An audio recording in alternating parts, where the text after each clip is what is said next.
Hello everyone, welcome to Deep Sight. In our previous videos, we introduced a lot of European medieval history. Starting today, we will lead you into another era of civilization, a significant milestone in human civilization history, the Renaissance. This era not only changed Europe's backward history, but also became an important driving force for the rapid development of human civilization and the world. The term Renaissance comes from French, meaning rebirth or revival. What exactly did the Renaissance revive? It was a rediscovery, absorption, and innovation of classical culture and art, which, on this basis, promoted new developments in human thought, science, and culture, thereby influencing the future social structure, political system, and world pattern. It can be said that without the Renaissance, there would be no modern world. The Renaissance not only marked the end of the Dark Ages, but also ushered in a new dawn of civilization. In this episode, we will explore the background, process, and historical significance of the Renaissance. Let's first talk about the background of the Renaissance. The Middle Ages, known as the Dark Ages, were a period of turmoil and unrest in European society. The strict hierarchical system of feudalism solidified social classes, and the lives of peasants and craftsmen were difficult. The church held enormous power during this period, controlling people's thoughts and lives. For example, the church conducted trials of heretics through religious courts, with the famous case of Italian scientist Bruno being burned at the stake for insisting on heliocentrism. What were the restrictions on people's thoughts during the Middle Ages? Indeed, the thoughts of medieval Europe were restricted, mainly due to the strong influence of the Christian church in society. These restrictions were mainly reflected in the following aspects: dominance of religious doctrines. The doctrines of the Christian church, such as the Trinity and original sin and soul salvation, became the core beliefs of society. These doctrines emphasized that the meaning of life was to atone for sins and save the soul, limiting people's attention and exploration of secular affairs. Control of knowledge by the church. The church monopolized education and knowledge dissemination. Most scholars and academic institutions were under the control of the church, and the content of study and research had to conform to Christian theology. Restrictions on freedom of thought. The church's severe crackdown on heresy limited the free development of thought. Heretics and those with different views were often persecuted and ostracized. Influence of scholasticism. Scholasticism combined Christian theology with ancient Greek philosophy, forming a dominant ideological system. This philosophy emphasized logic and reason, but also limited other forms of thought and exploration. The Dark Ages had a profound impact on all aspects of people's lives, severely restricting society on multiple levels. The political and social structure of medieval Europe was feudalism, where local lords and nobles owned large amounts of land and power, while ordinary people were at the extreme bottom of the social hierarchy. This feudal system caused social structure rigidity and class solidification, with very low social mobility. The economic foundation of medieval Europe was agriculture, with most people engaged in agricultural labor and living in poverty. Technological development was also limited, especially in agriculture and handicrafts. Due to social rigidity and religious control, the development and application of new technologies faced significant resistance. Medieval culture and art were mainly religious themes, with most artworks created for religious purposes, such as church decorations and altar paintings. This religiously dominated culture limited the development of art, giving artists little creative space. The development of thought and science in the Middle Ages was strictly controlled by religion, with scientific research and freedom of thought greatly restricted. The church's attitude towards science was conservative, believing that scientific research might threaten religious authority. Therefore, scientific development faced significant resistance. The Dark Ages severely restricted all aspects of people's lives, limiting society politically, socially, economically, culturally, intellectually, and scientifically. This restriction not only affected the development of society at the time, but also had a profound impact on future development. Where there is oppression, there is resistance, leading people to gradually challenge and surpass these limitations, seeking more knowledge and freedom. The church in the Middle Ages was not only the center of religion, but also a political and economic power institution. The church had a profound influence during the Middle Ages, playing important roles not only in religion but also in politics, society, and culture. Religious influence. The church was the core of medieval society, responsible not only for people's soul salvation but also for education and healthcare. The church established many schools and hospitals, providing education and medical services to society. Political influence. The church held enormous power during the Middle Ages, with the Pope being not only a religious leader but also a symbol of political power. The relationship between the church and various national monarchies was complex, sometimes involving power struggles but also cooperation to maintain social order. Social influence. The church played a social welfare role in medieval society, gaining widespread support and trust by providing relief to the poor and caring for vulnerable groups. The church also played an important role in maintaining social morality and legal order. Cultural influence. The church was the cultural center during the Middle Ages, preserving and spreading classical culture and making significant contributions to art and architecture. Many famous churches and monasteries are outstanding examples of medieval architecture. The medieval church also had corruption and abuse of power, with clergy living extravagantly and even engaging in incest and having illegitimate children. Pope Alexander VI, 1478 to 1503, was one of the most famous popes in church history, known for his luxurious lifestyle and private life. Alexander VI was known for his extravagance and waste. He held lavish banquets in the papal palace, inviting nobles and artists. He also used large amounts of gold, silver, and jewels to decorate the papal palace and churches. Alexander's private life was also very complex, with multiple mistresses, the most famous being Lucrezia Borgia. His private life and mistress issues often became controversial topics within the church. Additionally, Alexander VI was known for his ambition and cunning, using power and wealth to consolidate his position. He formed alliances with European royal families and nobles to strengthen the church's influence. At the same time, Alexander VI also implemented some church reforms, attempting to improve church management and discipline, but these reforms did not achieve significant results. Medieval cities had poor sanitation conditions, with people living in cities without sewage systems, and religious conservatism leading to infrequent bathing. In the mid-14th century, wars caused by the Mongols led to massive deaths, disease spread, and the plague, known as the Black Death, swept through Europe, causing a large population decline. The Black Death not only brought enormous loss of life, but also triggered deep social reflection. People began to question the authority of the church and think about the meaning and value of life. The Black Death led to changes in social structure, with labor shortages improving the status of peasants and craftsmen, driving social change. In the late Middle Ages, frequent wars between European countries caused social unrest. The Hundred Years' War, 1337 to 1453, and the Crusades brought destruction but also promoted cultural exchanges between the East and West, bringing a large amount of ancient Greek and Roman literature and knowledge. For example, during the Crusades, Europeans came into contact with Arab scientific and medical knowledge, which was later translated into Europe. In these harsh backgrounds, Europeans were forced to explore trade routes beyond the land. In the late 15th century, Europe entered the age of exploration. Columbus discovered the New World, 1492. Vasco da Gama opened a new route to India, 1498. And Magellan completed the first circumnavigation of the globe, 1519 to 1522. These geographical discoveries not only expanded people's horizons, but also brought new wealth and resources, promoting economic development. In summary, although the late Middle Ages, also known as the Dark Ages, did not directly lead to the rise of the Renaissance, as a complex cultural and social movement spanning several centuries, was directly influenced by the suppression of humanism in the Middle Ages.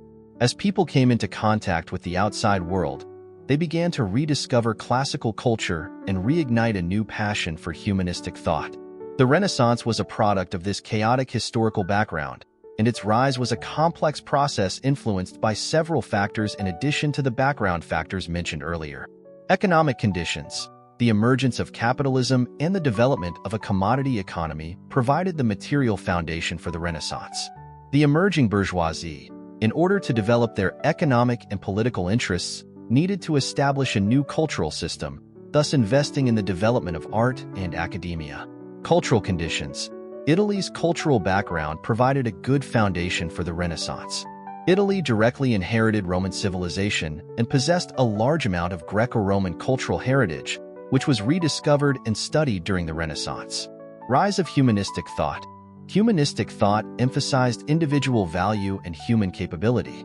The rediscovery and study of classical culture led people to value individual achievements and self-expression, challenging established thinking patterns and beliefs, which promoted the development of the Renaissance. The Renaissance is generally believed to have originated in Florence, northern Italy. In the late Middle Ages, Florence rose due to its prosperous commercial and financial activities. The city's geographical location and port made it an important hub for international trade, attracting many merchants and financiers. Additionally, Florence's unique political system, controlled by wealthy merchant families, not only held significant economic power but also invested heavily in culture and art. This made Florence one of the most important birthplaces of the Renaissance. Florence's prosperity provided ample resources and support for artists and scholars. The city's wealthy environment and open cultural atmosphere allowed for the flourishing of artistic and academic innovation. The three most important artists of the Renaissance, Leonardo da Vinci, Michelangelo, and Raphael, were all famous artists of the Italian Renaissance, but they all grew up and developed their artistic careers in Florence.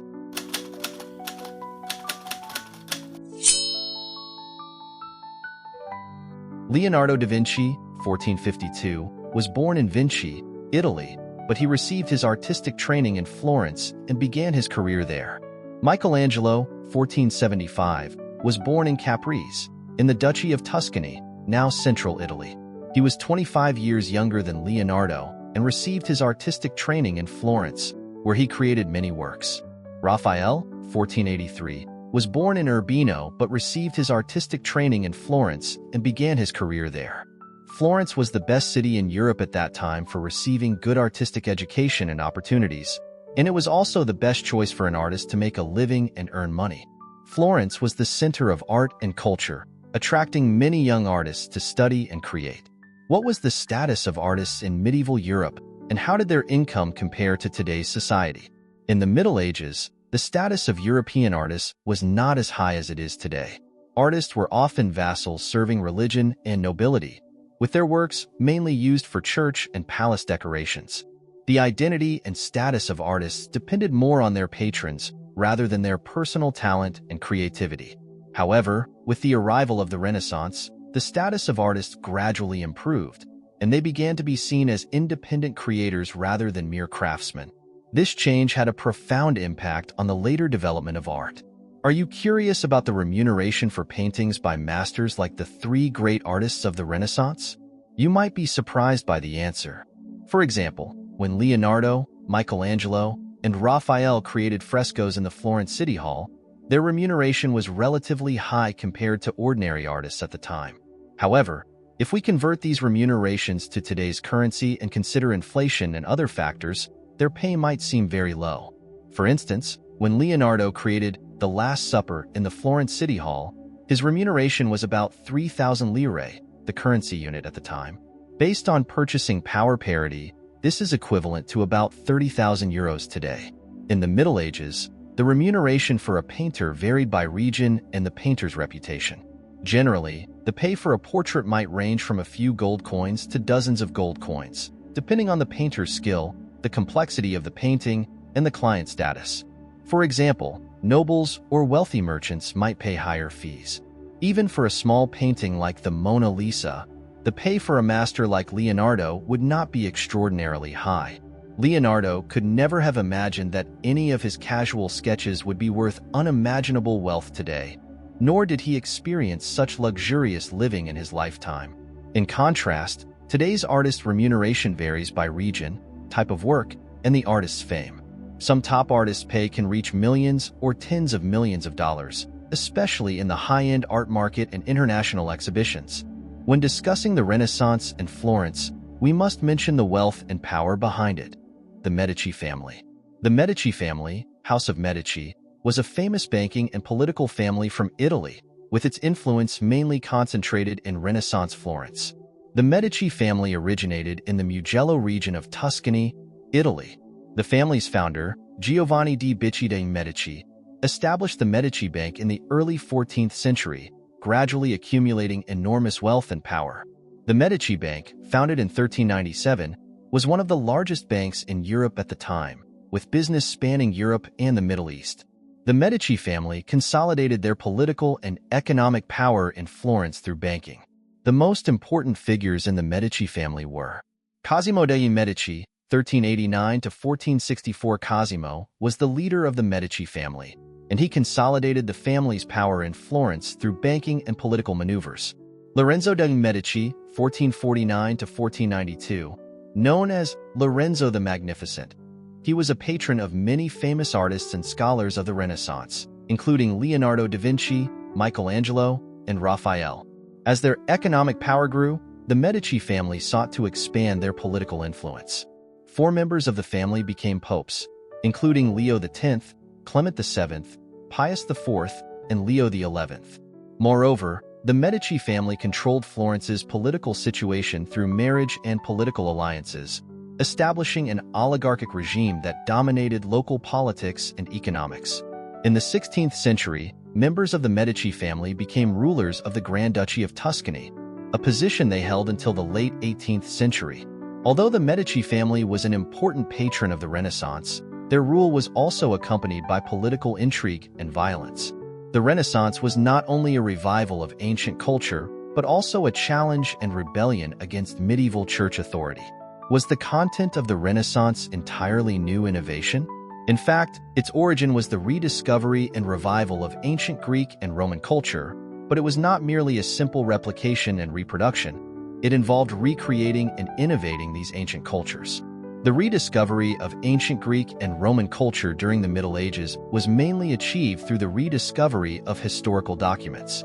Rediscovery of manuscripts. During the Renaissance, many ancient Greek and Roman manuscripts were rediscovered in monasteries and libraries. These manuscripts included works in philosophy, literature, science, and history. Classical scholars research. Scholars studied and translated ancient Greek and Roman works, spreading them to a broader audience. For example, Erasmus and Petrarch's research on classical literature greatly promoted the development of humanistic thought.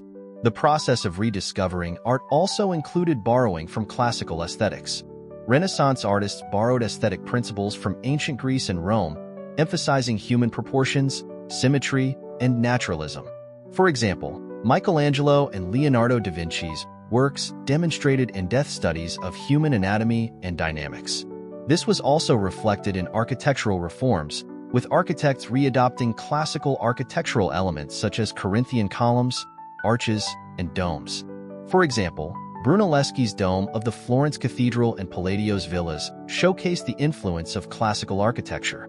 What innovations and developments did the Renaissance bring? Thought innovation. Humanistic thought emphasized individual value, dignity, and potential, advocating for personal improvement through education and knowledge. This thought inspired exploration in science, art, and philosophy, inheriting the democratic and egalitarian ideas of ancient Greece.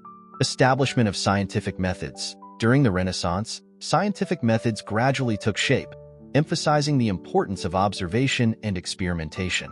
The research of scientists like Copernicus, Galileo, and Kepler paved the way for the scientific revolution.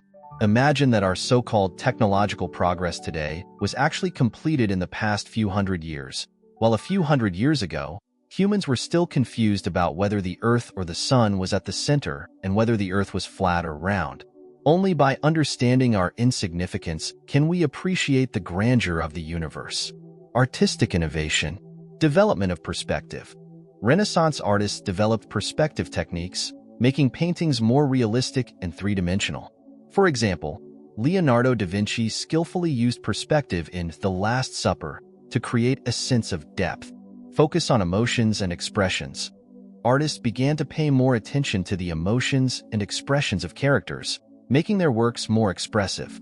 For example, Raphael's The School of Athens depicted each character with unique expressions and postures, showcasing their personalities and thoughts. When discussing the Renaissance, we must also acknowledge the profound influence of Arab civilization. Throughout the Middle Ages, Arab civilization was at the pinnacle of world civilization, integrating the heritage of ancient Greek and Roman civilizations. It was during the Islamic Golden Age that the essence of ancient Greek and Roman civilizations was extensively discovered and preserved. From the 8th to the 14th century, the Islamic world made significant progress in science, technology, medicine, literature, and philosophy. The Arab Empire's territory spanned 3 continents: Europe, Asia, and Africa, including the cultural centers of ancient Greece and Rome. Arab scholars translated and preserved a large number of ancient Greek and Roman works during this period. Especially during the reign of Caliph al-Ma'mun, Baghdad, the most magnificent city in the world, established the famous House of Wisdom, dedicated to translating classical literature and conducting academic research. For more on this topic, please refer to our previous videos. Arab culture had a significant influence on the European Renaissance, with this knowledge mainly transmitted through the following channels. Trade and exchange. Through Mediterranean and Silk Road trade, European merchants and scholars maintained close contact with the Arab world. Arab academic achievements and books were introduced to Europe through trade channels. Crusades. During the Crusades, European knights and soldiers came into contact with the Arab world, bringing back a wealth of knowledge and technology. This knowledge provided assistance for the development of late medieval Europe. Academic centers.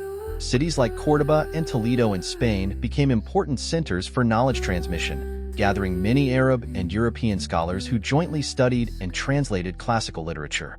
European scholars during the Renaissance rediscovered ancient Greek and Roman knowledge and culture by studying Arab scholars' translations. This knowledge transmission greatly promoted the development of the Renaissance, enabling Europe to make significant progress in science, art, and philosophy. The Arab world inherited and spread the essence of ancient Greek and Roman cultures during the Middle Ages, having a profound impact on European knowledge and cultural development. This knowledge transmission created favorable conditions for the rise of the Renaissance, allowing Europe to achieve breakthroughs in multiple fields. In conclusion, the Renaissance was not just a rediscovery of ancient Greek and Roman culture, but also a recreation and innovation of these cultures. By rediscovering ancient certainly, here's the continuation and conclusion of the translation. Greek and Roman cultural heritage. The Renaissance initiated a new era of culture and thought, driving comprehensive progress in European society. The Renaissance was not only a revival of art and culture, but also a period of significant changes in science, philosophy, and social thought. It established scientific methods, promoted humanism and natural philosophy, liberated people's minds, and laid the foundation for modern society. The Renaissance had a profound and widespread influence, opening new paths for the development of human civilization. Despite the cultural and intellectual prosperity brought by the Renaissance, it also had its dark sides. Social chaos, church corruption, political intrigue, and power struggles were all realities of this period. Dear viewers, thank you for watching today's content. I am your time travel navigator, Lawrence. By reflecting on history, we can understand the rise and fall of civilizations. Please leave your comments, like, and subscribe to our channel. We explore historical issues with a serious and orthodox attitude to find new directions for future development. Your encouragement is our greatest motivation. See you in the next episode.